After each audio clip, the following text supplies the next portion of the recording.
Hakan Sandal Wilson, pronouns he, him, and together with my colleague Marcin Smetana, I am one of the organizers of the conference. I don't want to take up too much time, but I did just want to take a few moments to acknowledge the support which has made this conference possible before I pass over to Marcin. First and foremost, we would like to thank the two sponsors of the conference, LGBTQ+ at CHEM and the Center for Research in the Arts, Social Sciences and Humanities, both at the University of Cambridge. They have been enormously supportive, and we want in particular to thank Nikki Davidowski from Crash, who has been really patient with us. We also want to thank Lena Moore from the Center for Gender Studies at the University of Cambridge and Dr. Matthew Waits from the University of Glasgow, who have both also been an important source of support to us. Finally, I want to say thank you to all of you for joining us. I believe the conversations that we'll be having across this week are of great importance, both academically and politically. As we discuss the politics of conflict and resistance, we will surely be left with many questions. Such conversations and the questions they generate are vital, I believe, in forging solidarities within and beyond academia in the face of growing authoritarianisms. So I really do want to thank you all for joining us and for thinking with us around these important issues. I'm going to hand over now to my colleague, Marcin Smetana. Thank you. So I would like to welcome everyone warmly as well to Queering Authoritarianisms. And let me just mention how the idea for this conference was born.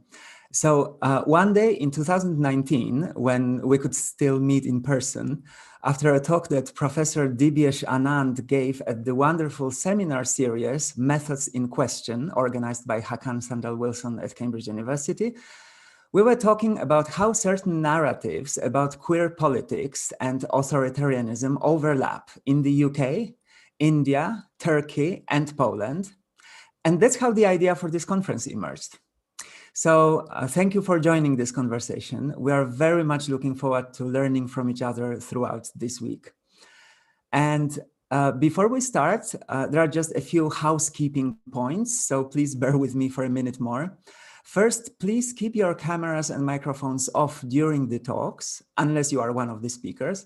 And after the conversation between Dr. Rahul Rao and Professor Jasbir Puar, those who feel comfortable are invited to turn your cameras on for the Q&A. In the Q&A, please write your questions in the Zoom chat box or through YouTube if you are watching the event there, and we will do our best to read out as many of them as possible, as well as allow those of you who would wish to ask those questions yourselves. Thirdly, we're doing our best to provide an inclusive environment in this online event. It goes without saying that all attendees are expected to show respect and courtesy to other speakers and attendees throughout the event. The event will be recorded by Zoom and live streamed on YouTube. By attending the event, you are giving your consent to be included in the recording. The recording will be available on the Crash website soon after the event. Please feel free to use the hashtag Queering Authoritarianisms to share information about the conference on your social media accounts. Finally, captioning has been enabled for this event. If you would like to have captioning, you can select it at the bottom of your screen. Please note the captions are provided by Zoom, and Crash or LGBTQ+ at CAM cannot be held responsible for the accuracy. We would very much appreciate if you could complete a short feedback questionnaire after this session. The link to the survey will be sent via Eventbrite.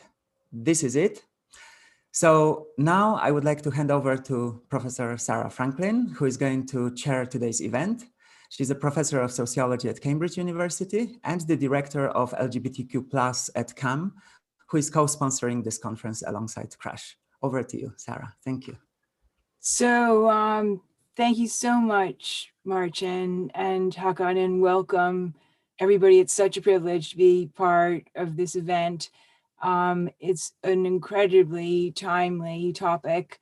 And I know from having watched Marcin and Hakan curate this amazing conference over the past year, what a very, very special amount of thought and planning and time and love has gone into making this very beautiful conference. So congratulations. I'm very pleased also to be able to co-sponsor this conference with Crash. This is one of a number of events co-sponsored by Q+, the LGBTQ+ research program at Cambridge, and Crash. It's been a very, very powerful connection, and I look forward to many more events co-sponsored in this way.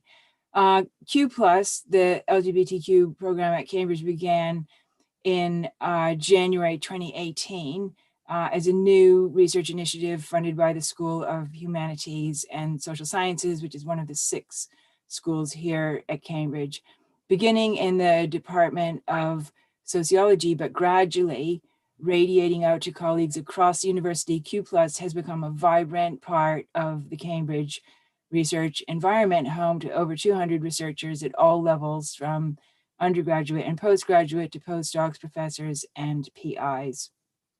Next month, Q+ will be hosting a 4-day event to celebrate the work done in this initiative since our launch in 2018. This will be keynoted by the Black queer filmmaker Campbell X, starting on Monday, the 26th of April, and we'll be sending you more information about that conference during this one. This event, the next one, will be focused on the longstanding effort to transform the university to grow and nurture accessible queer spaces in a new, more porous and outward-looking version of the academy, in which critical, intersectional, decolonial, anti-racist, and transformational thinking and teaching can thrive. To me, this event epitomizes all of those objectives. This extraordinary event, curated by Marcin and Hakan, embodies so many of the changes that we need to see within the academy and outside of it, including their inspired choice of keynote speakers. Today, we welcome 2 of the most influential and widely celebrated theorists of queer politics, coloniality, and authoritarianism, Rahul Rao and Jasbir Puar, in our keynote session. It's hard to match this pairing in terms of influence in changing the very meaning of the political, but this conference is a perfect match to their contributions, and consequently, this is a very special event that we're starting today. In the midst of what has been widely viewed as a remarkable, if uneven, global transformation in attitudes toward homosexuality since the turn of the millennium, both our speakers today have raised difficult and troubling questions about the new role of gay liberation as a kind of global index of progress and humanity. Paying attention not only to the gap between radical queer and trans struggles for liberation and corporate gay pride badges, but also to the use of gay pride itself as a form of imperial drag, whereby familiar colonial scripts parade in new clothes, both our speakers at today's event have challenged us to rethink the cultural as well as the political, and the global as well as the local. They have also pointed to the very distinctive perils of gay progressivism, of whatever stripe or vintage, when it is weaponized by authoritarian populist wannabes reading from the new playbook in which gay progressivism and gender ideology are used to spread fear and loathing about a new Western NGO and corporate branded lavender menace. This conference comes in an urgent time for thinking through these questions, and I'm very grateful to both of our keynote speakers for joining us today. Rahul Rao, as many of you know, is the author of Out of Time, The Queer Politics of Postcoloniality, 2020, and Third World Protests Between Home and the World, both published by Oxford University Press.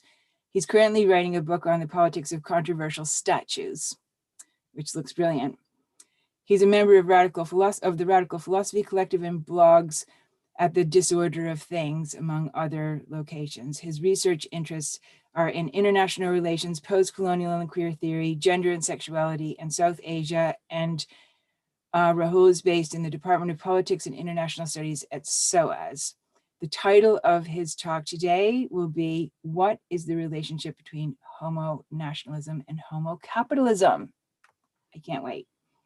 Jasbir Puar is Professor of Women's and Gender Studies at Rutgers University. She's the author of the award-winning book Terrorist Assemblages, Homo Nationalism in Queer Times, 2007, and her most recent book, The Right to Maim, Debility, Capacity, and Disability, is also published by Duke University Press. Currently, Jasbir is completing her third book, a collection of essays on duration, pace, mobility, and acceleration in Palestine, entitled Slow Life, Settler Colonialism in 5 Parts. So following Rahul's talk, we'll move directly into discussion from Jasbir and between Jasbir and Rahul before the Q&A.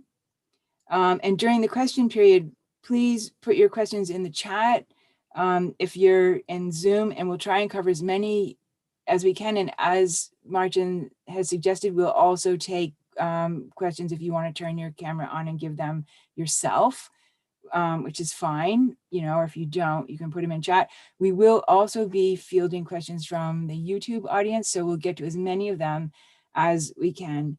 And if we can't answer all of your questions, hopefully we can at least pass them to the speakers afterwards. So without any further ado, I'd like to turn it over to Rahul for his opening talk. Thank you very much. Thank you so much, Sarah, for that lovely, generous introduction. Thanks to Hakan and Marcin for organizing this. I'm in complete awe of people who are able to organize complex events like this under the circumstances in which we're all currently living. So an especially big congratulations to you for bringing us together to talk about these important issues around queering authoritarianisms. And thanks to Crash, to Nikki, and to Q+, Sarah, for bringing us here. I also have to say a really big thank you to Jasbir in many different capacities. Anyone who's read anything I've written will know how deep my intellectual debts are to Jasbir, and I think that will become evident over the course of the conversation this evening as well. Jasbir has been a mentor, a friend, academic godmother, all kinds of things. So it's really, it's wonderful to be having this conversation with you, and I'm really grateful for the opportunity. I want to just start by picking up something in the conference blurb, which I think maybe gives us a mandate, something to think about as we move into the next few days. And this is, and I'm quoting here, while racial, ethnic, and religious identity formations and mobilizations are readily apparent in the context of authoritarianism and conflict, this conference seeks to move beyond this focus and complicate our understanding by bringing non-normative sexualities, and I would add genders, into the picture. So that's what we're here to think and talk about. Now, although I intend in this talk, as the title suggests, to speak mainly about how I see the relationship between Jasbir's notion of homonationalism and my own conceptualization of homocapitalism, I want to situate my thinking about these questions and that relationship in the context of contemporary queer politics in India. Why India? Because on the one hand, this is the authoritarianism I know best, but also because India has increasingly, depressingly become a laboratory in which to think about how authoritarianism functions, regardless of where we're situated and what our interests are. So even though this is going to be quite situated in India, it would be interesting, I think, to talk about what about this situation travels and what does not, right? And as we ask that question in all of the contexts that we study. So my thinking around these questions has recently been influenced by a collection of essays that I've read called Desire and Its Discontents, which is edited by Deepika Jain and Oishik Sarkar and will be published by Zuban Books. It brings together the writing of some of the most interesting and provocative queer Indian activists and academics. So what I'd like to do in this talk is first to give you a sense of some of the lines of inquiry and arguments in that book, which will then set the stage for, second, my thoughts on this complex relationship between homonationalism and homocapitalism, before, third, returning to the contemporary landscape of mobilization against Indian authoritarianism that we're living through. So Desire and Its Discontents is a book that plots the coordinates of queer Indian public culture. And it does this primarily through a discussion of recent queer legal history, the cases that many of you will be familiar with, Naz Foundation, Kaushal, Nalsa, Puttaswamy, Navtej Johar. What I'm interested in is the way in which this discussion is framed in the book. So in the introduction to the book, Deepika Jain and Oishik Sarkar argue that the narratives of queer emancipation that constitute and are engendered by these judicial pronouncements need to be understood, and I quote, in the larger context of the rise of Hindutva and neoliberalism. And a number of the essays in the volume offer accounts of how these discourses, which are foundational to the current BJP ruling dispensation, are imbricated with queer emancipation, such as it is in contemporary India. Now, I imagine many of us know and understand homo-nationalism in Jaspir's original formulation as marking the global fault lines between the civilized and the savage. But I think given the increasing conflation of the Indian nation state with its Hindu majority, which is constituted through a demonization of non-Hindu groups, those fault lines now run through the Indian body politic. I think it's also important for us to recall how central the recognition of Islamophobia in the US war on terror was to the assemblage that Jaspir describes as homo-nationalism. And I think it's precisely that shared Islamophobia which saturates the public cultures of places like the United States, but also Israel, India, that allows homo-nationalism as an assemblage to be intelligible in these other contexts. So in one of the chapters in Desire and Its Discontents, a group of 4 authors, Jason Fernandez, Benedito Ferrao, Albertina Almeida, and Huma Dar, sketched the contours of what they call a Brahminic homo-nationalism, which constructs a putatively queer-friendly Hinduism in opposition to what is called the Judeo-Christian morality of Section 377, which is the provision of the Indian Penal Code that till 2018 criminalized homosexuality. Even as it seeks to remind us of the colonial provenance of homophobic law, this is what the phrase Judeo-Christian is intended to do, the reference to the Abrahamic religions, others contemporary religious minorities, while evoking a Hindu past that is imagined to be, and I quote these authors, casteless, classless, fully sensual, freely erotic, and equally available to all. So this is a kind of classic romanticization of the pre-colonial past. G. Iman Semmalar, one of the leading trans writers in India today, writes of what he calls the saffron washing of trans and queer histories, visible in legal arguments, judgments, the discourse of NGOs, and indeed some trans activists themselves, seeking inclusion within the Hindu nation by portraying it as always already accepting of transness and gender nonconformity until the arrival of colonial invaders. Such discursive moves are typical of a Savarna dominant caste post-colonialism that ceaselessly reiterates its putative subjection to white European colonialism while obscuring its own coloniality in the perpetuation of caste supremacism in the subcontinent. So there's beginning to be a very strong Dalit critique, or there has been actually for a while, a strong Dalit critique of post-colonial theory as focusing so intently on the white European colonizer versus native distinction that it has not paid or has conveniently obscured all of the hierarchies and distinctions within the category of native itself. Now, as Jaspir has so persuasively demonstrated, such maneuvers in the homo-nationalist assemblage perform a splitting function. There's a wonderful phrase in terrorist assemblages, factionalizing, fractalizing, fractioning. Performs this splitting function, separating race, class, caste, and gender privileged queers from those in subordinate locations. Nowhere is this clearer than in the differential and uneven impact of those projects pursued most assiduously by the contemporary Hindu right. To give you an account of one of those projects, many of you will have heard of the Citizenship Amendment Act, which the BJP government has recently passed.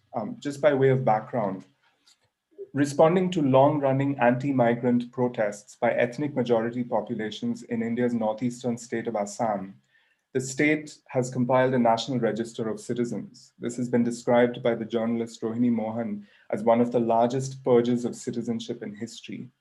It's an exercise that required all Assamese residents to demonstrate proof of their citizenship.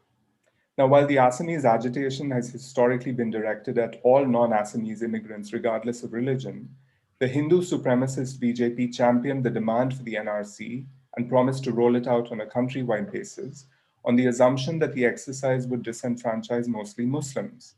It didn't bargain for the possibility that many of the 1.9 million people in a state with a population of 33 million who were left off the register because they failed to meet the onerous documentary requirements of the NRC would be Hindus.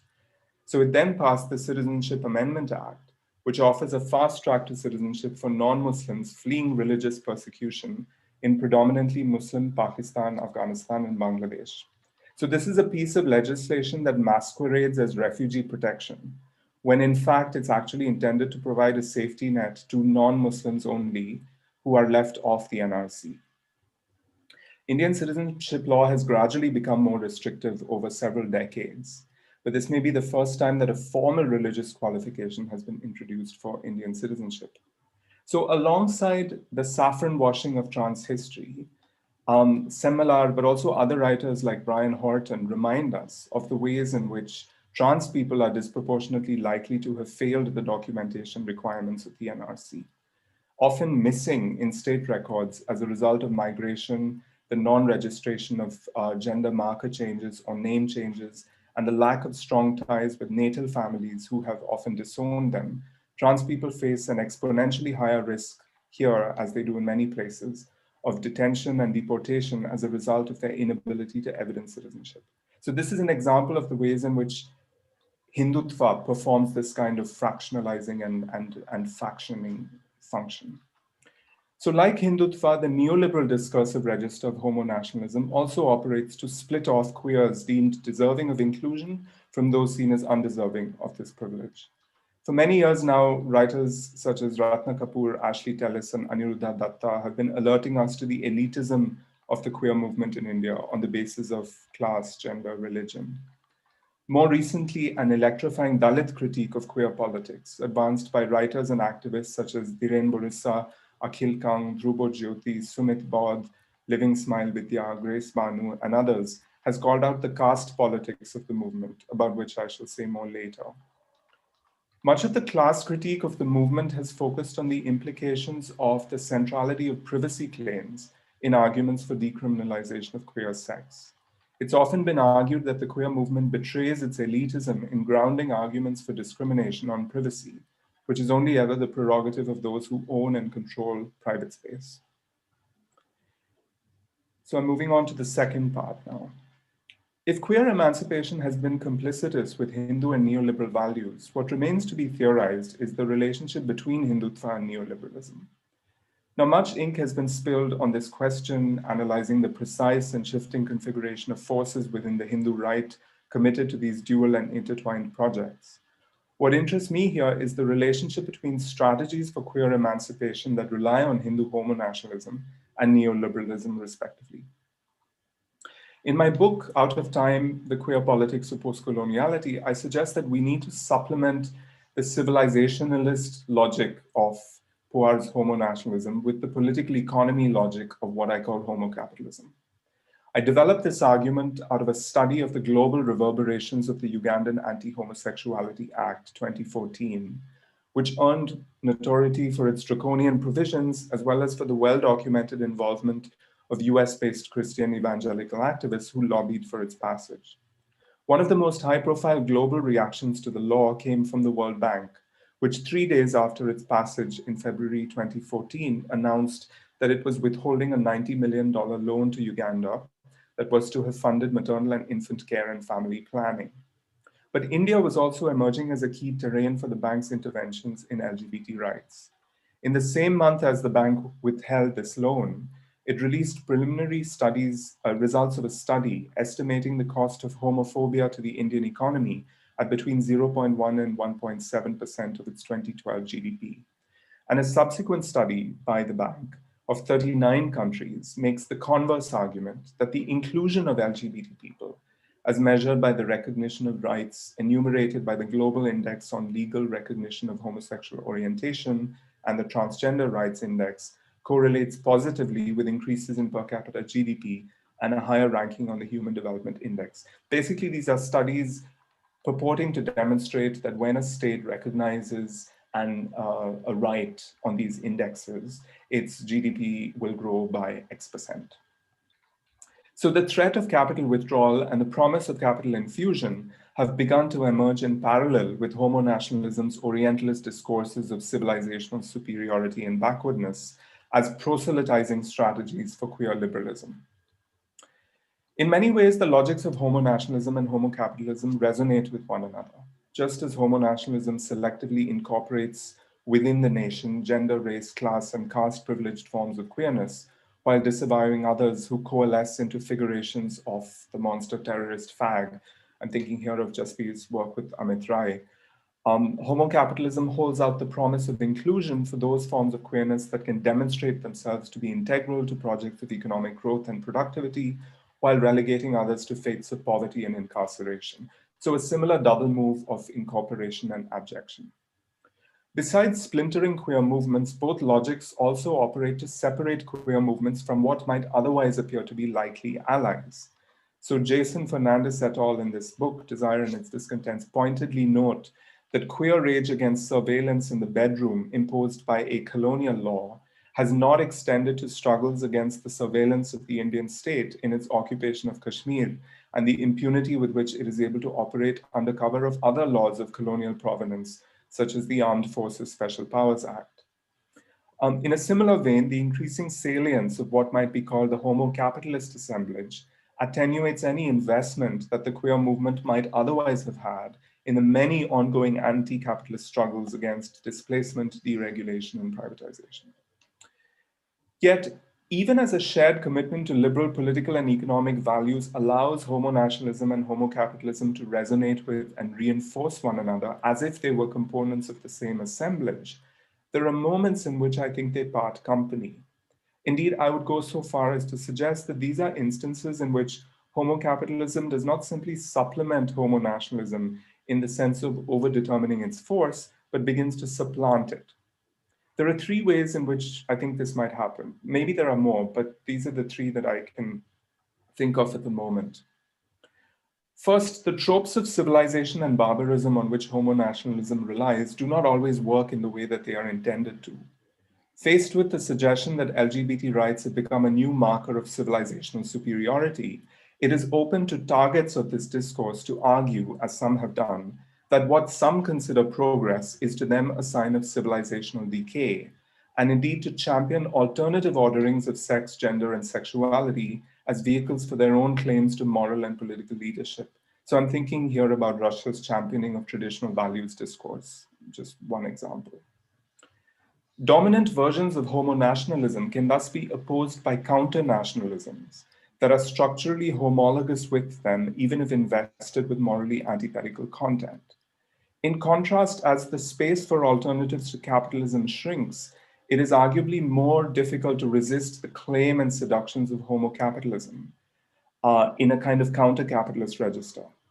Insofar as survival is contingent on the accumulation of capital in a capitalist world system, it is more difficult for states and societies to disavow development trajectories that promise capital accumulation. While counter-hegemonic forces have sometimes fantasized about counter-capitalisms, I'm thinking here of early post-independence bourgeois nationalist regimes that fantasized about the possibility of autonomous capitalism. The global and inescapably interconnected nature of capitalism makes it more difficult for such forms of resistance to sustain their autonomous existence. This means that whereas the weight of homo-nationalism can be, and sometimes is, opposed by counter-nationalisms, homo-capitalism can be meaningfully resisted only in an anti-capitalist register. While homo-nationalism works when it does through an arousal of anxiety in those stigmatized as barbaric for being stranded on the wrong side of modernity, homo-capitalism relies on a strategy of seduction that promises full entry into a capitalist futurity for those who heed its dictates. Contrasted with the fullness and apparent generosity of homo-capitalism's promise, there is something less than persuasive, a little bit miserly maybe, about homo-nationalism. We know from Homi Bhabha's influential theorization of the instabilities and contradictions of colonial stereotypes that the racial logic of colonial civilizing missions promises a future in which native mimic men get to be almost white, but not quite.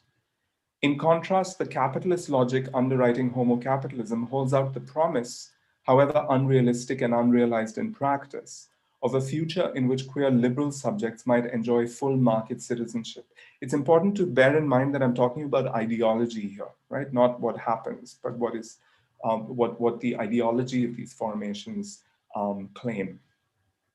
Now, given the extent to which Hindu and more especially Brahminic homo-nationalism is underwritten by the category of caste, we can also observe clearly the closedness of this kind of homo-nationalism, that is Hindu homo-nationalism, in contrast with the apparent openness of Indian homo-capitalism.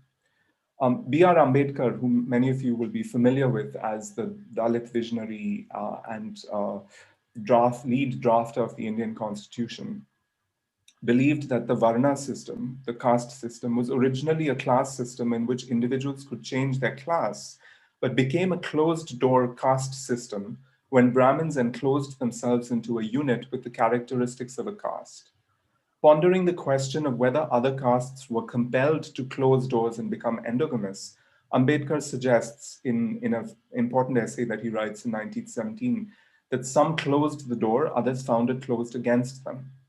These mechanisms of enclosure have profound material and psychic implications for how Hindu homo-nationalism operates today, as well as for how resistant identities such as Dalit are conceived and inhabited.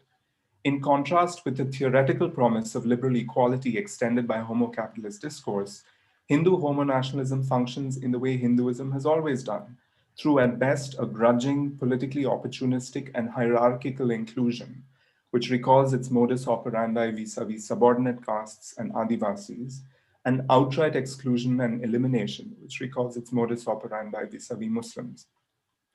In sum, whereas homo-nationalism relies to a greater degree on coercion and stigmatization for its persuasiveness, and even then never quite promises full inclusion, homo-capitalism elicits consent with its promise of a rosy future of growth, productivity, and full inclusion on liberal capitalist terms. Now, I don't want to suggest that homo-capitalism lacks a coercive dimension. All we have to do is to recall that the bank was withdrawing $90 million from Uganda to remind ourselves of the way in which this coercion operates. But I do wonder if the balance of coercion and consent in homo-nationalism and homo-capitalism might be different. And here I'm reminded of Ranajit Guha's distinction, Gramscian distinction between dominance and hegemony. So in that language, I might say that whereas homo-nationalism tends towards dominance, homo-capitalism tends towards hegemony. Second way in which these logics might differ is perhaps apparent in these moments when they appear to have a relative autonomy from one another. And I think that might be evident in moments where homo-nationalist discourses have not succeeded or have not yet succeeded in persuading recalcitrant state institutions to embrace queer subjects, providing an opening for homo-capitalism to exploit. A small example of this, in December 2013, when the example is, the particular illustration I give is a minor one. I'm sure we could multiply these illustrations. But in December 2013, when the Indian Supreme Court affirmed the constitutional validity of the anti-queer Section 377 with a devastatingly retrograde judgment, subsequently overruled in 2018, but I'm taking us back to the earlier 2013 moment, major Indian corporations responded with advertisements that underscored their opposition to the decision. The luxury jeweler Tanishq advertised a set of glittering earrings with the slogan, "Two of a kind always make a beautiful pair." Earrings, two of the same kind. Hashtag Section 377. Others invited their customers to come out of the closet, etc. We're very familiar with this kind of corporate advertising. We can see a similar phenomenon at work more recently when, in the wake of Black Lives Matter protests against the state's racialized violence and incarceration, corporations have extravagantly proclaimed their anti-racist credentials, not just corporations, but universities, which are also corporations. These are dangerous but analytically useful moments in which the non-identity of interests between the state and market become apparent. Vulnerable to attack by the state, radicals can be tempted into alliances with the market against the state. These alliances allow the market to accrue a form of moral capital, with which perhaps to later fend off state regulation, even when this is justified on progressive grounds. Meanwhile, some queers acquire a stake in the success of capitalism, seeing it as tied up in their own liberation. Now, Jaspreet is, of course, deeply attentive to this triangular relationship between state, market, and queer citizen/consumer, recognizing, as she puts it, that the market is a foil for the state, producing consumer subjects as well as highly skilled laborers that simulate and experience simulated affective modes of belonging to the state, modes that assuage the angst of unrequited love. I love that phrase. Market privileges, she explains, masquerade as forms of belonging to the nation and mediate the humiliation of waiting for national love. Elsewhere, I think she says the market offers placebo rights to queers who have not been hailed by the state and its legislators, right? So, but I think there is a tendency later in the argument to fold market and national inclusion into one another as, and I quote, convivial and complicitous rather than oppositional entities. And by way of example, she tells us how gay and lesbian consumers in the US were hailed in the immediate aftermath of the September 11th terrorist attacks by the tourism industry, which reframed the act of going on holiday as a performance of patriotic consumption that would restore the US nation's psychic and economic health. While I find this reading very compelling, I want to hold open the possibility that racial, caste, national, and market logics may not always align, and that the prospects for emancipation might sometimes be contingent on deepening these contradictions. So before I get to a specific example of that, which will take us back to India, I want to just maybe think about a third distinction between homo-nationalism and homo-capitalism, which is that perhaps they operate on distinct temporal terrains. Homo-nationalism's gendered and sexualized rewriting of the standard of civilization calls to mind earlier iterations of this standard as a barometer of fitness for sovereignty in international society. And that's again a phrase I take from one of Jaspreet's pieces. As several commentators have pointed out, the most recent manifestations of this standard of civilization appear deeply ironic in light of early colonial history. Whereas the Orient was once denigrated for its sexual decadence and licentiousness, it is now castigated for its repression. Writers like Neville Horde and Afsane Najmabadi have shown this very compellingly. Moreover, as we are often reminded, many of the anti-queer laws against which Global South activists struggle today are remnants of colonial penal codes. It is precisely because the past can be a somewhat embarrassing terrain for liberal white Western LGBT activists to engage with, precluding their assumption of the high moral ground in conversations about LGBT rights, that some have come to prefer the terrain of futurity on which the promises of homo-capitalism are articulated. This thought comes out of a very specific conversation with a white British LGBT activist who said, look, we need to, by we he means white Western activists like himself, need to stop talking about morality because this invariably triggers conversations about where these anti-queer laws come from, colonial penal codes, and how the standard of civilization is arbitrarily changed from one historical moment to the next. He says there's too much embarrassing colonial baggage in conversations that focus on the past. So we need to speak in terms of economics in the future in order to be able to persuade these actors that we're trying to push away from these laws. So it comes out of a very specific conversation with somebody who articulates very clearly this preferred shift in temporal terrain. We can see analogous differences in temporal orientation in the queer politics of contemporary India. Whereas Hindu homo-nationalism, like Hindutva more generally, evokes a golden Hindu past that is sullied by Muslim invasion and, to a curiously lesser extent, British colonization, queer neoliberal discourses look forward to a rising emerging India whose entry into the club of great powers is eagerly anticipated but endlessly deferred. So let me finally come to my third section, where I want to think about what might happen in these moments where we can prize apart, or where there might be opportunities to prize apart Hindutva and neoliberalism. Now, it might be argued that the tensions between Hindutva and neoliberalism are less apparent in the ideology of the Indian middle classes that support the current ruling dispensation. As Aniruddha Datta has suggested in studying elite LGBT activism in West Bengal, this kind of activism seeks equality through a double move, both contesting and reclaiming national culture and identity on the one hand, and evoking transnationally circulating models of liberal democracy and sexual identification on the other. And as Partho Chatterjee has long argued, the anti-colonial nationalist project, of which contemporary middle-class ideologies are a successor, always combined a spiritual discourse of cultural supremacy vis-a-vis the West, but also vis-a-vis minorities within the body politic, and a materialist anxiety that fuels a drive to mimic and catch up with what are perceived to be the more advanced parts of the world. In other words, Hindutva and neoliberalism go together seamlessly, and there's no contradiction. Certainly, the Hindu right has perfected an electoral strategy that appears to seamlessly combine the vicious cultural politics of Hindutva with a neoliberal commitment to deregulation and unrestrained capital accumulation by the most powerful actors in the economy. Yet we must be alert to, I think, and exploit the possibility that the electoral coalition forged on the back of one set of commitments might splinter in its encounter with the other. Partly, I'm prompted to think about this by the 2 winters of discontent that the Narendra Modi government has faced. These have been some of the largest and most determined mobilizations that the politics of the Hindu right has ever elicited, interrupted only by the year of COVID in between. I mean, we're still living through COVID. But in both the winter we've just come through, as well as the previous one, we've seen these immense mobilizations. So the passage of the CAA, which I described earlier in December 2019, precipitated what some commentators described as the most significant upheaval since the emergency in 1975, in protest against the law's unprecedented introduction of religious qualifications for Indian citizenship. How do we understand these?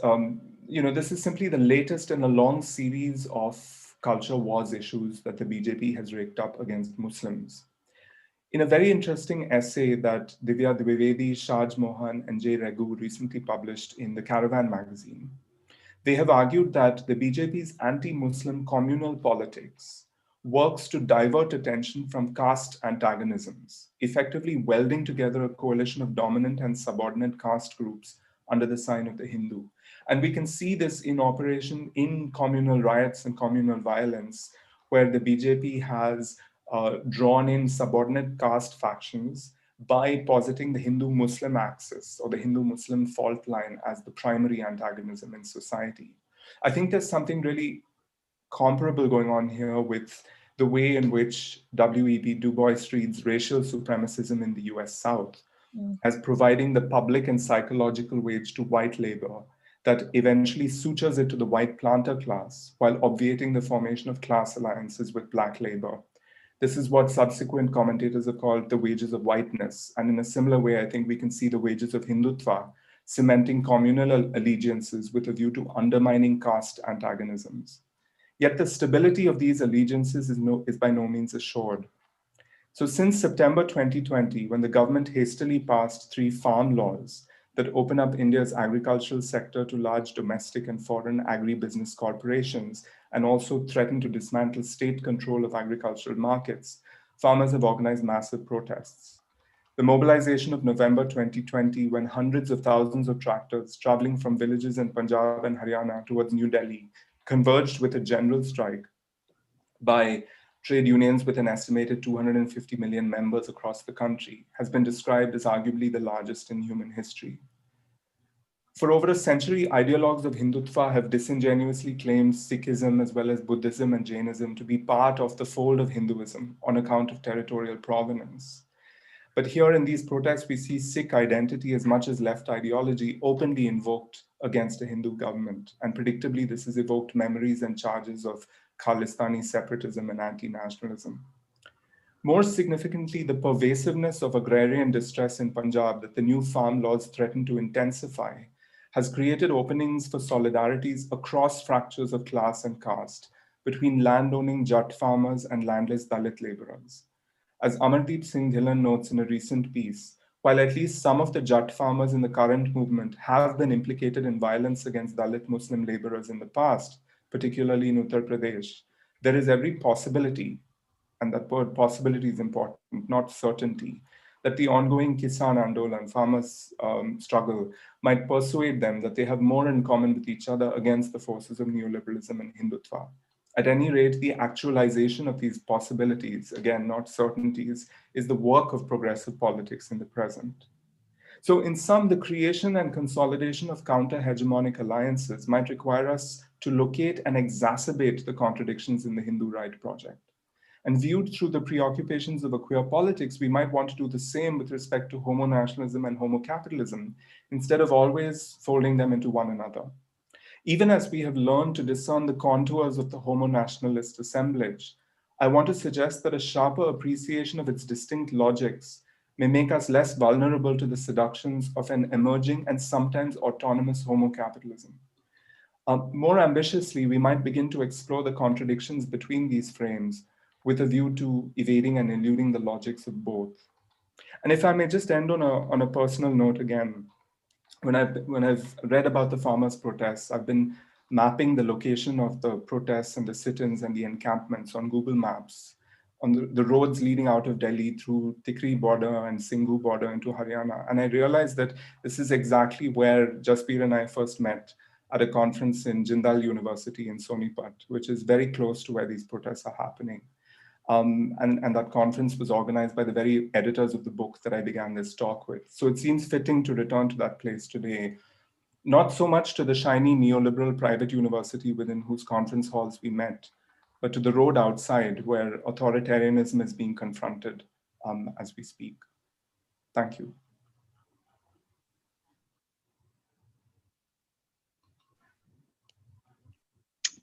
Thank you, Rahul. That was so beautiful, and thanks for the reminder about the convergence with the book, the protest sites, and where we first started talking. I begin by acknowledging that the land that I'm speaking from today is the original homelands of the Mashpi Wampang Ag. I acknowledge the painful history of genocide and forced removal from this territory, and I honor and respect the many diverse indigenous peoples still connected to this land. I feel very fortunate to have this opportunity to engage with Rahul's work. We have been interlocutors since we met, as explained, in 2010. And Out of Time feels like the concretization of Rahul's thinking that I had been apprehending in bits and pieces and over years of exchange. But Rahul, please don't call me an academic godmother just yet. I'm not ready for it. So I have a series of questions for Rahul that's folded into a response. So the conversation is not gonna start just quite yet, but in about 20 minutes. I want to thank also the conference organizers and all of the sponsoring units, and Marshan and Hakan for inviting me. And also just to recognize the work that has gone into and that they've done to create this brilliant conference. And I'm really looking forward to the events over the next several days. So at the virtual launch of Out of Time in May 2020, Rahul proclaimed, "Now that we have understood homo-nationalism, we have overcorrected for it." So suddenly a fog of anxiety that had been with me for years started clearing. Since the publication of Terrorist Assemblages 14 years ago, I had become increasingly aware that the invocation of homo-nationalism was becoming performative. It was producing the thing that it was claiming to name. And insofar as the dilemmas about whether and how theory travels are irresolvable, the distinction between an analytic and its deployment is a kind of false one. But I would say that homo-nationalism is only useful as an analytic if we acknowledge that its own theoretical force transits through the various circuits of empire, of settler colonialism, of neoliberal multiculturalism, developmentalism, and indeed, as Matthew Brim has forcefully argued in his recent book, Poor Queer Studies, uneven academic privileges, that it all seeks to upend. So in fact, we might say that insofar as homo-nationalism has become a kind of soundbite that is far afield from the context of its initial articulation, it has traveled precisely through the circuits of homo-capitalism. So when taken up as a statist theory, the limits of homo-capitalism are readily apparent. It seems like a portable construct, when indeed, as Rahul's and so many other people's work has shown, it is not. This overcorrection is precisely the performativity that I speak of, a kind of applied use of homo-nationalism as a theory of the state, accompanied by a subsuming orientalizing of local nation state actors that might have far more important things to deal with than tarrying with these discourses of the West. Rao convincingly intervenes not only through staging a reversal of actors, the rest to the West, or arguing for a subaltern sexuality of the global South. Rather, he's emphasizing these solicitous transit of global, regional, sub and paranational entities populating the movements for LGBTQ rights in Uganda and India. So the World Bank, the IMF, NGOs, Western governmental aid, networks which impel acquiescence to LGBTQ rights platforms, promising economic growth and productivity. And for Rahul, these networks are marked by collaboration and transaction across North-South divides, and ideologies that are forged in interaction between elite LGBT activists and technocrats in these international financial institutions. And he writes, denied belonging within the nation, some activists have turned to making the case for inclusion, not in a language of justice or human rights, but through a refiguration of the queer as a model capitalist subject whose inclusion promises a future of growth and economic dynamism. And as Rahul has explained, that this argument has been embraced by IFIs eager to rehabilitate themselves, brandishing an image of progressiveness, inveighing against homophobia in the global South. This is all language from Out of Time. So my sense is that the cultural and civilizational alibis of homo nationalism, so our investments in liberal codes of progress, acceptance, and inclusion, are no less salient now, especially as they are increasingly discarded, if not destroyed, by authoritarian regimes. Insofar as Trump inverted American exceptionalism and defiantly flaunted what we otherwise know to be the facade of civility, leaving so many aghast, these liberal codes might be more activated than ever, yet increasingly meaningless. So homo nationalism was never not driven by negotiations of capitalist reward. But what Rahul's work has really clarified to me in recent years is that the schema of homo nationalism that I lay out in Terrorist Assemblages suffers from a lack of analysis of capitalism. And that's not to say that there isn't attention to materialism, particularly in the way of affect, but what counts as materiality is a whole other conversation, I think. So there is attention to how neoliberal multiculturalism produces economic vectors of racial difference. But the argument itself is not anti-capitalist. And here I really appreciate Rao's repeatedly stated desire for, quote, a specifically queer investment in anti-capitalist critique. And so I am wondering if homo nationalism, not just the fact of it, but my presentation of the analysis of it, is it symptomatic of this split between the economic and the cultural that is indeed the hallmark of neoliberalism? What Rao refers to, echoing earlier work from Judith Butler, a fantasy about the merely cultural. As a grammar of the state that sets the terms of recognition, homo nationalism works in the service of foiling the question of capitalism and the politics of redistribution. There's not just a reiteration of a cultural economic binary at work, but pace earlier debates between Judith Butler and Nancy Fraser. Again, this is all coming from the conversation that Rahul stages in Out of Time. The recognition redistribution binary. So paraphrasing Lisa Dugan, Rao notes that the distinction between recognition and redistribution is a ruse through which neoliberal capitalism pretends to become more inclusive by seizing on a low-cost way of projecting a new queer friendliness, unquote. And so this queer friendliness is related to the example that Rahul raises of the tourism industry. It's not the general tourism industry, I think I was talking about Terrorist Assemblages, but the very specific lesbian and gay tourism industry post 9/11 that was inciting a kind of greater participation in travel, in international travel. So that convergence is only remarkable precisely because there was no such prior alignment. For decades, the lesbian and gay tourism industry and more generally, we could say the production of LGBTQ populations as ideal consumers available for what Rahul calls full market citizenship.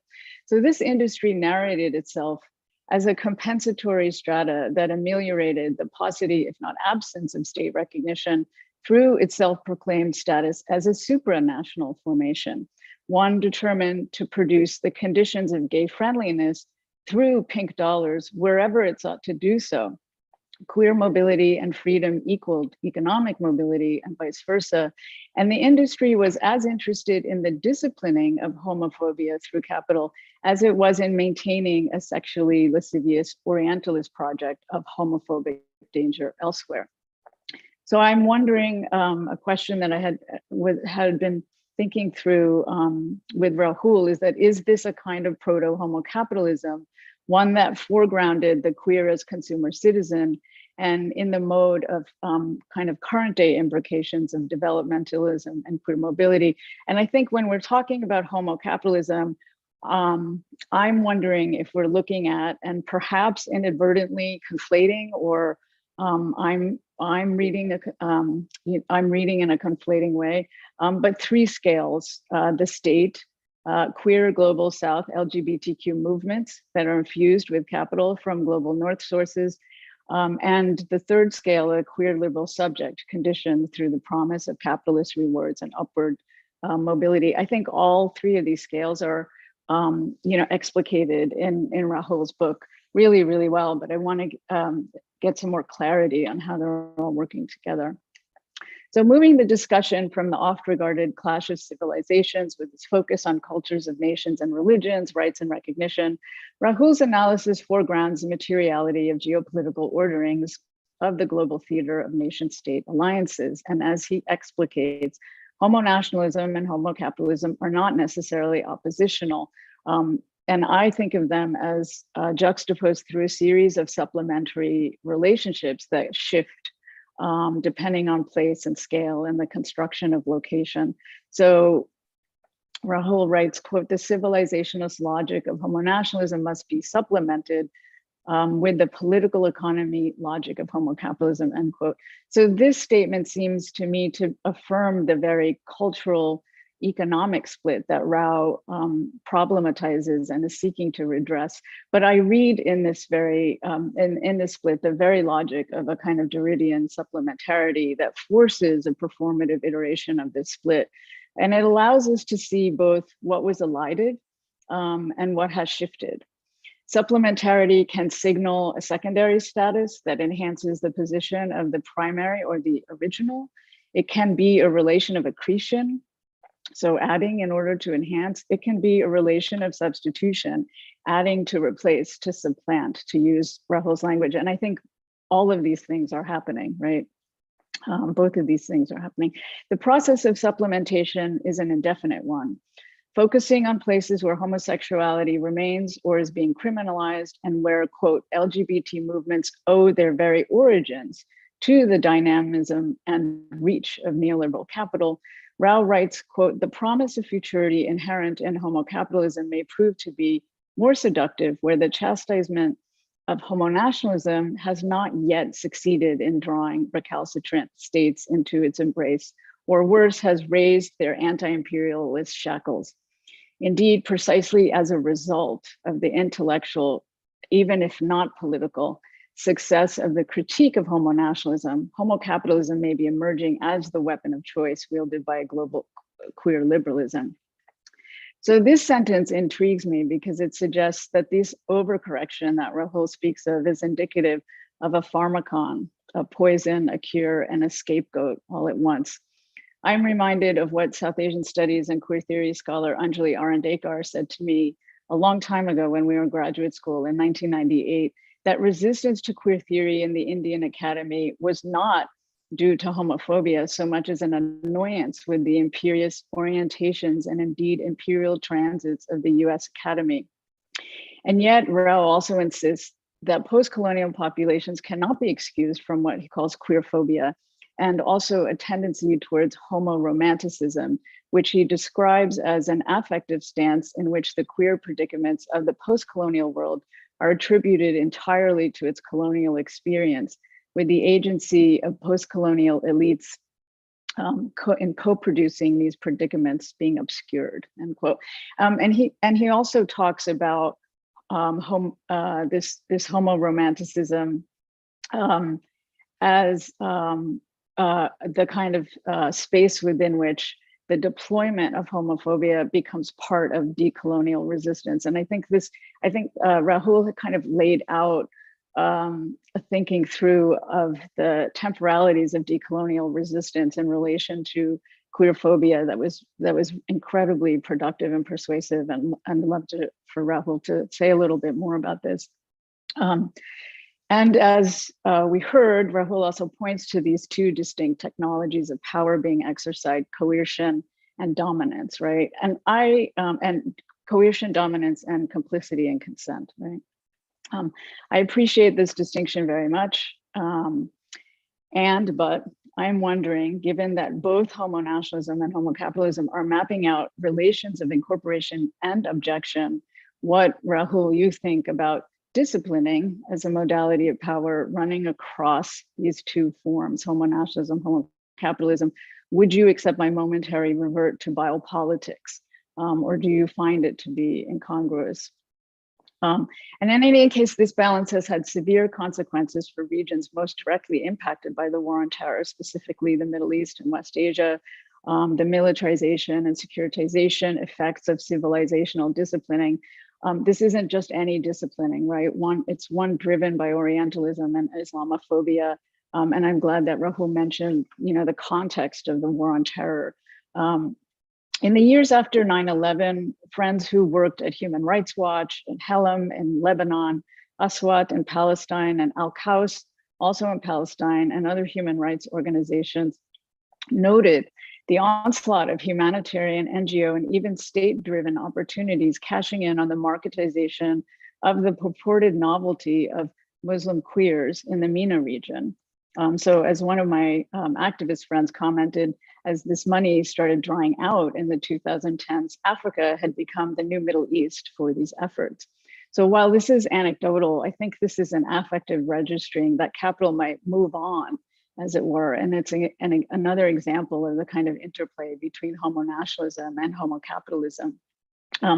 Rahul argues that since the discursive weight of homocapitalism can be and is sometimes opposed by counter-nationalisms, homocapitalism can be meaningfully resisted only in an anti-capitalist register. So given the material punishments and rewards that homonationalism is tied to and generates and impels, I'm not so quick to parse out the discursive as if homonationalism is merely discursive. But I share with Rahul concern about how the critique of homonationalism might contribute to a sidestepping of the specifically queer investments in anti-capitalism that Rahul is so tenaciously holding forth with. In the second half of this, I want to continue this discussion about caste and gender and the farmers' protests in a beautiful chapter on the tactical use of the caste category of backwardness by queer and trans Dalit activists to lobby for state recognition in India. Rao observes the Mobius strip quality of caste and gender relations, stating that caste is the regulation of gender, which is caste. And there's a sentence that I truly love. Rahul writes, in a neoliberal India dominated by a caste Hindu right, collective Dalit assertion in the terms advocated by Ambedkar is queerer than a same-sex kiss, end quote. So I do love the sentence for so many reasons, especially for how it shifts the register of what constitutes what he calls a radically anti-assimilationist project of queer politics, where the annihilation of caste is not just enabling Dalits to become like caste Hindus, but is actually about a new Dalit subjectivity marked by revolutionary consciousness. And he sees this revolutionary consciousness as the way in which the destruction of caste becomes imbricated with gender transition. So as with the general strike, the farmers' protests have been hailed as the largest in all of human history. Outside of South Asia and Sikh-specific forums, I have not seen that they have merited much attention to these emergent radical politics and solidarity formations, I am wondering and asking Rahul to think with me about how these formations might challenge Western leftist sensibilities. Certainly this is a fear from some of the Sikh commentators that I've been listening to. While the 3 farm laws are about Indian agricultural labor writ large, Bikram Gill has recently argued that there's a specific existentialist crisis in Punjab that is animating these protests, and it has been long in the making. And Gill also argues that Sikhs are, quote, rethinking our internalized religious practices in this political organizing context, such that he says nothing will be the same again, end quote. And those of us connected to Punjab really, really feel that way, feel that. There has been both a lauding of, but also a repoliticization of Sikhi, the tenets of Sikhism, as fundamentally informing the organization and conduct of the protesters. This hailing, again, has been especially moving in the Sikh diaspora as a connection to the protests, deeply familial, religious, spiritual, entangled with these traumas of partition and migration. And also very much so marked by this question, how do we support from a distance? Here's another question. Is this a secular protest? It's not exactly a non-secular protest. And maybe these are not the right terms. And indeed, a kind of rigid secular religious binary opens the way, as Rahul mentioned, for vilification of the protests as a revival of the Khalistani movement of the 70s and 80s.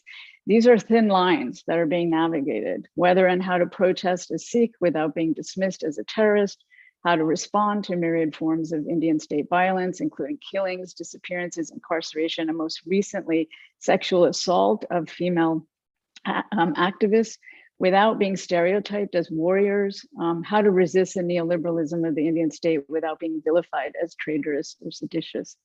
So there has been much lauding in Sikh forums about the praxis of langar at the protests, the communal cooking, feeding, and eating that is part of a broader philosophy of seva, which is a means of service to others and to all. From the advent of Sikhism, langar was envisioned as an anti-caste practice, which included women as a caste, so anti-gender segregation. In practice, the commitment to these ideals vary. Again, we're talking about ideology, as Rahul mentioned, and it doesn't at all mitigate the fact that, as Rahul points out, the caste differences are sutured through land to the violence of the owner-laborer relationship, as well as to Sikh patriarchy. At the protests, langar is a form of conviviality that, according to Navya Gill, among other commentators, challenges caste, though its challenges to gender dissolution have been far less commented upon. Langar is part of the sustainability of these protest spaces and feeding not only the farmers, but also neighboring communities. And it's also what we might otherwise see as a kind of mutual aid, right? It's not charity, it's not pooling resources, it's not crisis intervention. Rather, langar is a mode of envisioning more egalitarian forms of communalizing on the affective, corporeal, ecological levels. Langar is a venerable Sikh institution, it's a theological philosophy, it's a conceptual space, and it's a horizon of becoming rooted in the ongoing work of relationality. So on Sikh Twitter, which has been for months abuzz with in real-time updates on the farmers' protests, casteist harassment of queer and trans and Dalit Sikhs by cis hetero Jat Sikhs began last fall and intensified in February. So these trolls are supporters, if not participants, in the farmers' protests who espouse a Jat Sikh pride, in part through vicious queerphobic and transphobic anti-caste vitriol.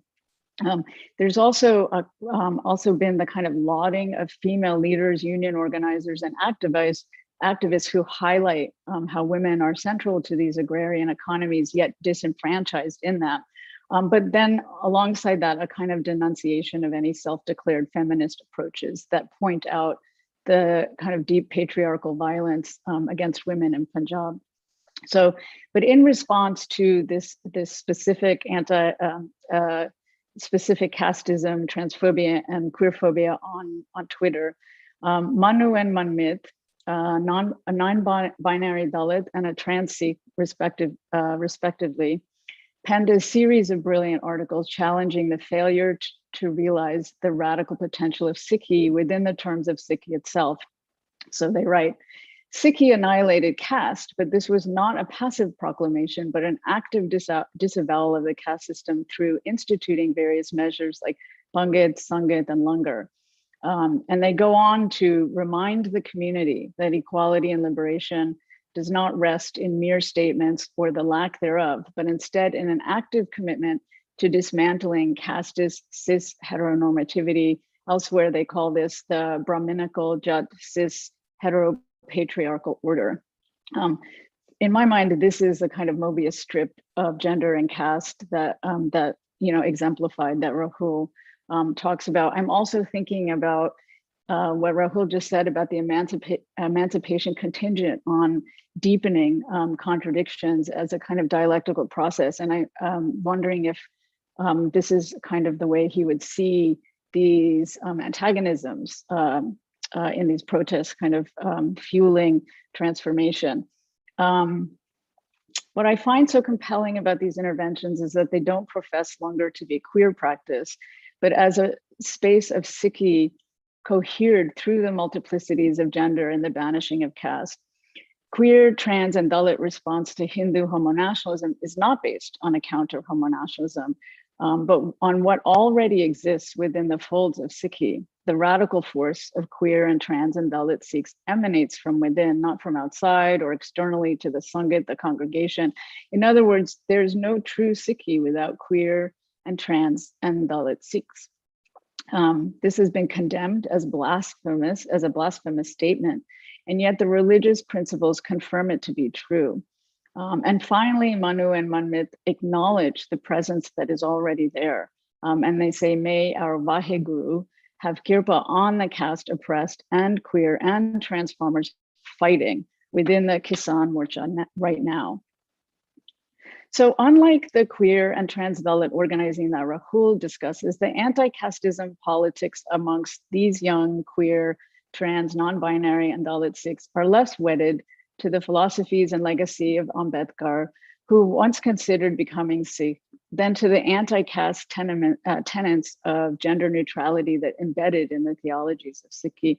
It's also, I would say, less routed through the kind of past, future, or tradition modernity duo that Rahul lays out. And that's not to deny the kind of elements of Sikh history that lend to archival reclamation, particularly in the oft elaborated, playful musings of whether the gurus were queer, for example. But rather than this relation to tradition and modernity, I read their demands as desires for a utopian radical Sikhi horizon, which would not be possible without achieving the dissolution of caste and gender differences. Radical Sikhi, therefore, would only strengthen these struggles for sustainable agrarian futures. And in fact, as Manu and Manmit make clear in their missives, Langar and the other tenets of Seva cannot be truly practiced without challenging casteism, queerphobia, and transphobia, and without recognizing how queer, trans, and Dalit lives have been integral to these world-making institutions of Sikhi. So far from being distractions from the anti-neoliberal, anti-capitalist thrust of these farmers' protests, which is what some of us have been told, this vision of radical Sikhi is at the heart of an evolved resistance movement. And as Rahul notes, this is progressive politics in the present. It is in the making. I'm interested in how these two strands of anti-caste commitments, Ambedkar and Sikhi, are entwined, especially given Ambedkar's interest in Sikh ideals, but his concerns about the active hostility towards Dalits. And Rahul, this is where I know very little, and I'm interested in your thoughts on how the two strands might together further open the possibilities for a politics of backwardness. This query is about both history and philosophy, but it's also a speculative one. And also to your final point, Rahul, about resistance, what are the kinds of challenges to Hindu homonationalism and Indian homocapitalism that you see emerging on the ground from the farmers' protests? And just to close, I want to add to the many expressions of solidarity from Sikh diasporas from all over the world, really, with the protesters, and to affirm how inspirational these protests have been and continue to be. Thank you.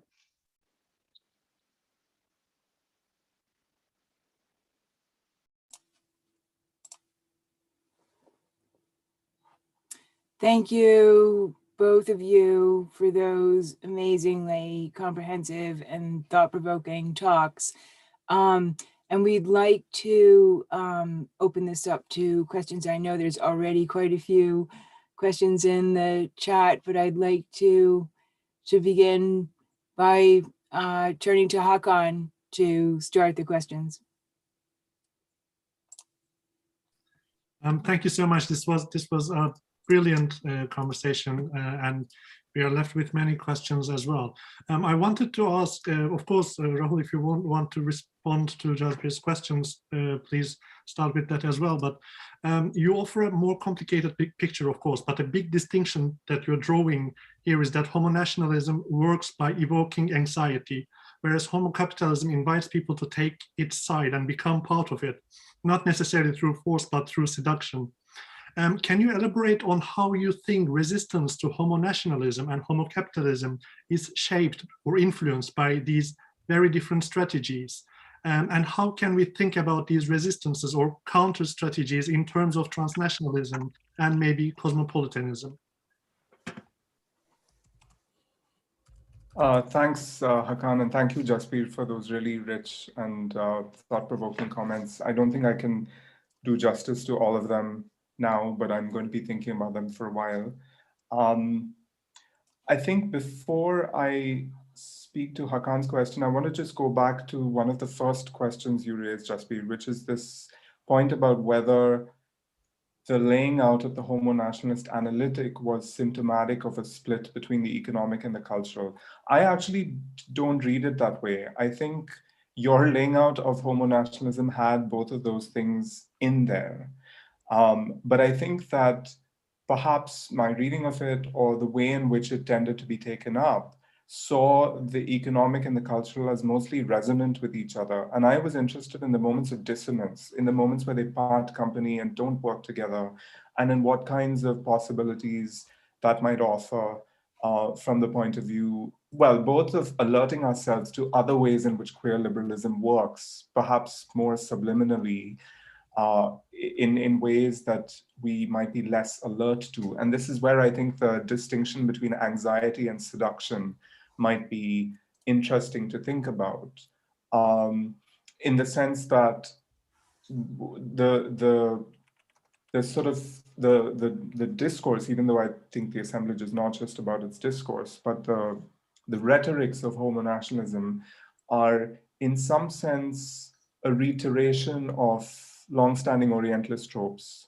And so there is a kind of, we've had historical warning of how this works. And I wonder if that makes us more alert to them. I don't think it's just about anxiety, because I think that anxiety also comes with a promise of what life would be like once one is on the other side of modernity. So there is an element of seduction there as well. But I think, as I was trying to suggest, it might also arouse a counter reaction, which is a desire to demonstrate one's own cultural distinctiveness and supremacy. This is what Partho Chatterjee says when he talks about the material cultural split. There is a desire to mimic in material respects, but to maintain one's spiritual distinctiveness. And I wonder if that maps onto homo-nationalism and homo-capitalism as well, a desire to retain one's spiritual distinctiveness, meaning to not give in to homo-nationalism, however powerful its inducements, but an anxiety that, and here I'm exchanging the terms.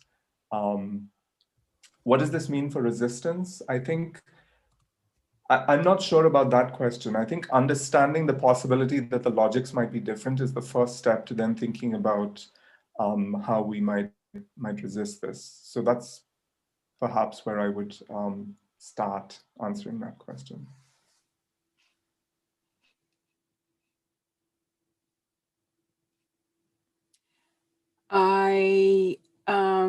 I'm sure actually Jasbir might have a comment on that, but yeah, one comment. Okay, here we go. I just wanted to say one thing, which is I really loved Rahul talking about homo-nationalism as kind of miserly, so it doesn't really pay off. But for me, the most effective use of homo-nationalism has been about American exceptionalism and covering over and hiding the queer phobia in the United States, right? That's what's being disciplined here, first and foremost. So I just wanted to add that to the. Okay, well, shall we come back to you, Hakan, for a reiteration of the question you had?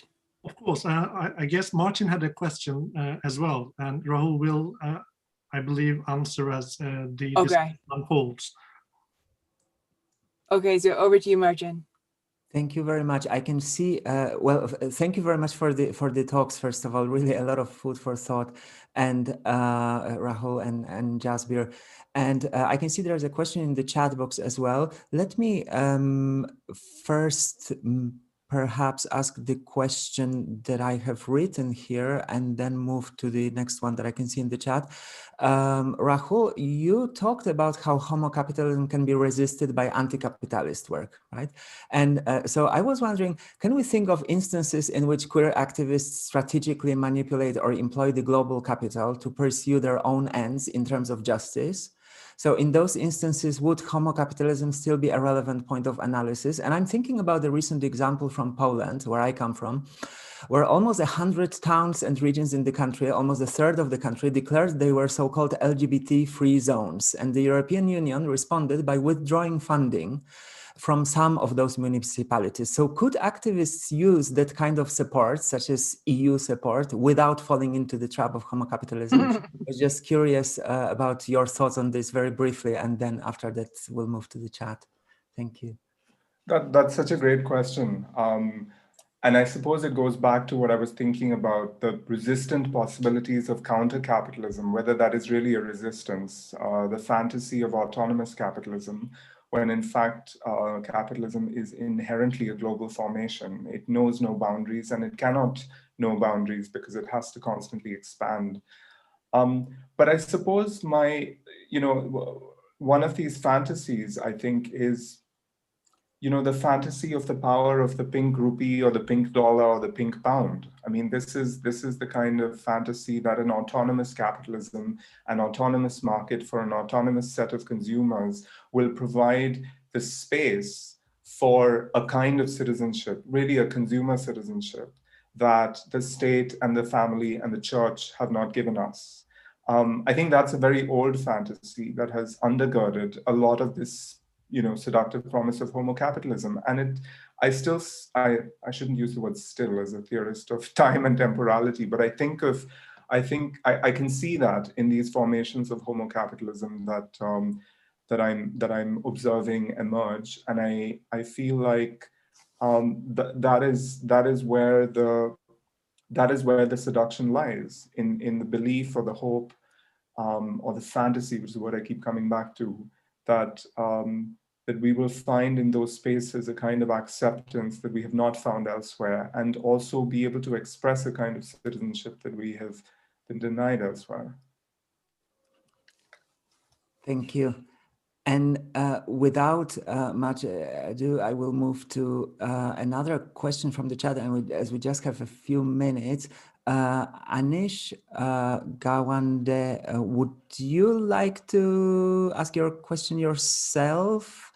Yes. Yes. Okay. Thank you. Go ahead. I'm just going to read it out because I think I have written it and I don't want to miss a lot from what I've written. But thank you so much for an incredible talk. This has been very, very. It's provided a lot of starting points, and I think, Rahul, your book that's come out recently has been instructive in a lot of the work I'm doing. I'm currently a master's student at Oxford studying intellectual history and working on Indian homo-nationalist discourse in Kashmir. I think, thank you for an insightful question and a talk, sorry. I wanted to tease out the distinction between homo-nationalism and homo-capitalism on the lines of seduction and temporality. I think on the question seduction, I wonder how the Islamophobia implicit in Hindu or Brahminical homo-nationalism is also integral in making such a homo-nationalism seductive, not just to Savarnas, but to queers across marginalization. And so in the aesthetics of homo-nationalism, how can we see seduction as an incredibly powerful tool in ensuring its sort of acceptance and its proliferation? And especially in a country like India, where, for instance, Dalit activist groups or queer activist groups can't raise the issue of Kashmiri autonomy as a solidarity question, because that is a hotly contested one and will immediately involve the wrath of the state. I'm thinking to Free Kashmir placards raised at Pride that led to sedition cases.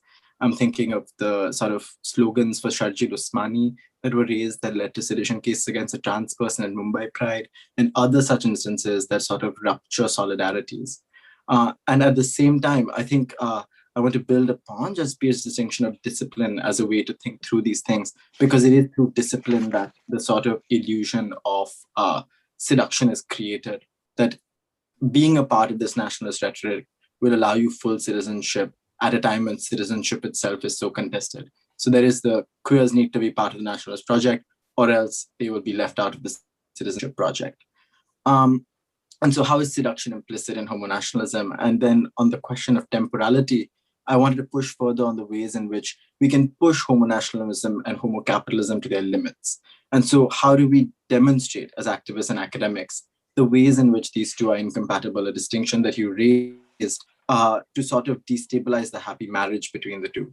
Because we've seen even in India, the Modi project's biggest success has been marrying capitalism and nationalism, in saying that in that teleological framework where the liberal Hindu wants to become part of the developed world, the solution to the developed world is not progress, but rather within it is a larger implicit idea that the way to go further is by unlearning the violence of British colonialism and Islamic sort of rule. So the way India goes further, even in a capitalist construction, is by taking away these foreign influences and going back to sort of Sunera Bharat, Golden Past, Sone Ki Chidiya. Sorry, it's a long question on both ends, but thank you so much for your talk again. Thanks, Anish. I'm not sure if I can answer all of that, but and I also hope Jasbir will come in on some of these things, because I think some of these are questions that I'd be curious to hear what you think about. So I thought what your question about, and I'm just scrolling up to get to that point. The thing that I was really intrigued by was you say, I wonder how the Islamophobia implicit in Hindu Brahminical homo-nationalism is also integral in making such a homo-nationalism seductive, not just to Savarnas, but to queers across marginalizations. That is very interesting to me. And this points us specifically to the ways in which the BJP has tried to co-opt subordinate caste formations into its Hindu coalition, right? This is precisely where I find Du Bois's idea of the public and psychological wage that was given to poor white labor in the US South so interesting, because that I see as a form of seduction. It's a form of seduction that relies not on material redistribution, but on what he calls the public and psychological boost that is given to white labor that sutures them affectively, not materially, but affectively to the rich white planter class and obviates the formation of a working class movement. This is something that Marx had thought about earlier in the context of English and Irish workers. And it's also something that Ambedkar thinks about when he's asking the question, why is a working class revolution not going to happen? Because caste is a division of laborers, it's a gradation of laborers. All three theorists, I think, are thinking about the affective seductions of these wages of whiteness or wages of Hindutva, whatever you want to call them. And I think that's an incredibly useful concept that to me seems quite mobile across these different contexts. You also asked about discipline, and this goes to Jasbir. One of your questions, I think, was about disciplining. Is this a modality of power running across homo-nationalism and homo-capitalism? And I think it is, but I think we would then need to unpack it. And so I still wonder if there is a higher degree of sovereign power in homo-nationalism and a higher degree of biopower in homo-capitalism. And I'm not sure about this, but I think maybe I would think of disciplining as working across both, but as resting on a slightly different balance of logics. And I'm a bit hesitant to go further down that path, because I know that your third book is actually about the slow life of carceral logics. So one of the thoughts I had or wondered about was whether homo-nationalism relied on a kind of spectacular temporalization more than homo-capitalism did. I wondered if homo-capitalism was slower, more durational. And maybe this gives us different ways of thinking about disciplining. But I'm not sure. I'd be curious to hear your thoughts on those possibilities.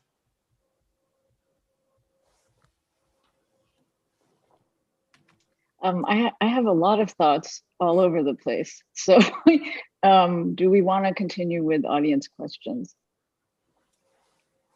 I think it would be good if you could give some of the thoughts. And then we can probably just take one more question, given the time we're a bit over, but I think we can go for another 10 minutes or so. We past the time we have been allocated. Well, just maybe one point that I could make, Rahul, you had talked about, Sikhism as kind of the part of, the fold of Hinduism, and how Sikhism has been concretized in these protests as a kind of anti-Hindu thava, but they have been also, as you mentioned, with other groups, folded into the BJP project, right? And so. This line that you wrote, we must be alert to and exploit the possibility that the electoral coalition forged on the back of one set of commitments might splinter in its encounter with the other. So I think that that's, also part of what's happening. That the passage through Islamophobia, it did work as a seduction in the post 9/11 period, continues to work as a form of seduction into the nation state. So the rethinking of homo nationalism as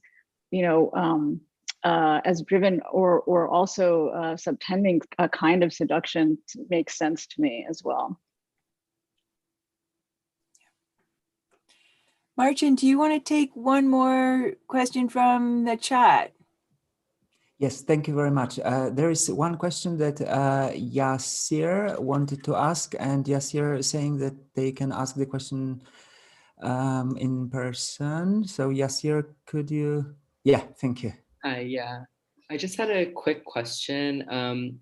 Just very in your latest book, The Right to Maim, you cite Crip nationalism as a new a kind of nationalism, and I was just wondering if you would see a similar foil of Crip capitalism emerging that could have supplementary but yet distinctly separate logics from Crip nationalism, or do you see Crip nationalism as always already about capitalism because it strives to include the disabled subject in capitalist markets? That's a really great question, and I think to answer just the last part of that question, yes, I do see Crip nationalism always driven by access to capital or capitalist forms of privilege. One of the things that I was thinking about in terms of how homo nationalism and homo capitalism are both splitting around the question of productivity and productive queers, right? And so that formation, in the same vein as the cost of homophobia that gets calculated in these international instruments of metricization, right? The cost of the gains of incorporation. There's similar kinds of metrics for disability and for health. We hear about this a lot of the time. So what's really clear is, two things. One is the convergence of homo capitalism and what has been called able nationalism, right? Like there's other registers of productivity that have to contribute to this kind of splitting off of the productive queer and the non-productive queer. So that's one thing. The other thing is still, with the question of homo nationalism, like what forms of difference are recuperable and what forms of difference are just unredeemable. I still think that's an important question, and it gets to like why queers at this particular moment and why disability in the early 90s, right? And again, the failures of that, those efforts to incorporate, and when is the objection so severe that there's no possibility, there's no redemption, or there's no possibility of a kind of incorporation. I do think that the questions around disability, productivity, health, capacity, debility brings to fore all of those questions, in particular because per Marx and Marxist theory, the laborer is always set up for debilitation and easily replaced, right? Thank you, Jasbir. That's very helpful. Martin, do you want to add any further questions yourself, or Hakan at this stage? There is one more related question, if you would like to answer in the chat box I'm reading. Yes, go ahead.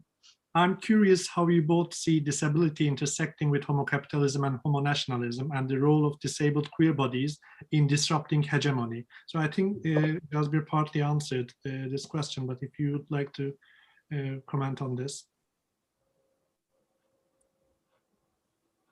I would like to think that I answered it, so, for the most part, at least preliminarily.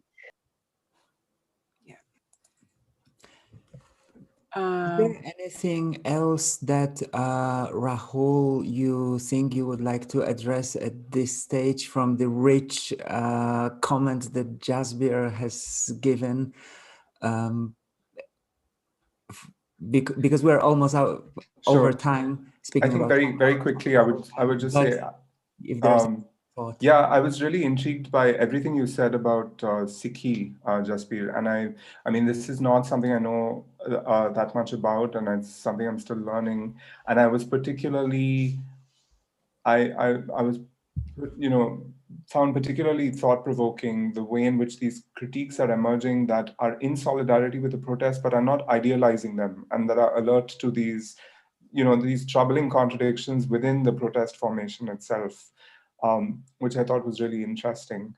What it also made me think about is Ambedkar's relationship with Buddhism, which I know a little bit more about, which is not a kind of appropriation of an unreconstructed Buddhism that is timeless, etc. It's actually a really interesting reinvention of Buddhism.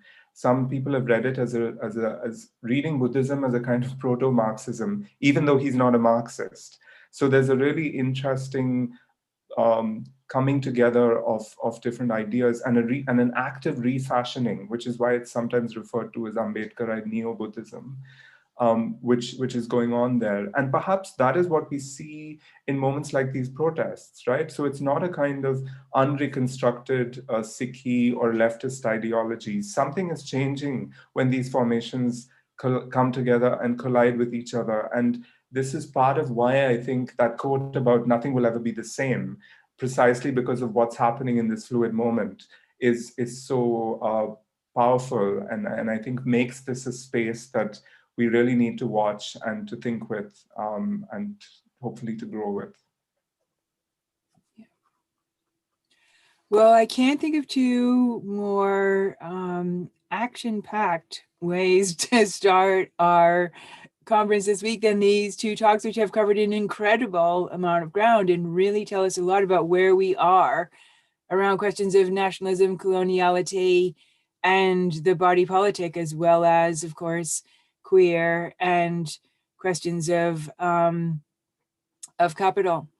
So I think we probably need to wind this up. I know people may have appointments, and I'm not actually sure how long our Zoom session is scheduled to last. But I really want to thank both of you, Rahul and Jasbir, for these incredibly erudite and thoughtful introductions, and also for the quality of your dialogue together, which is a really special thing to see. A very special thing to see the two of you in dialogue about such an important and in many ways such an elusive topic, such a global set of questions, and yet about such an intimate set of issues around identity. So yeah, please join me, everyone, in thanking our speakers and also our two wonderful organizers for having put this conference together and made such a brilliant choice of how to start it. Thank you very much, and we'll look forward to seeing you tomorrow, same queer time, same queer station,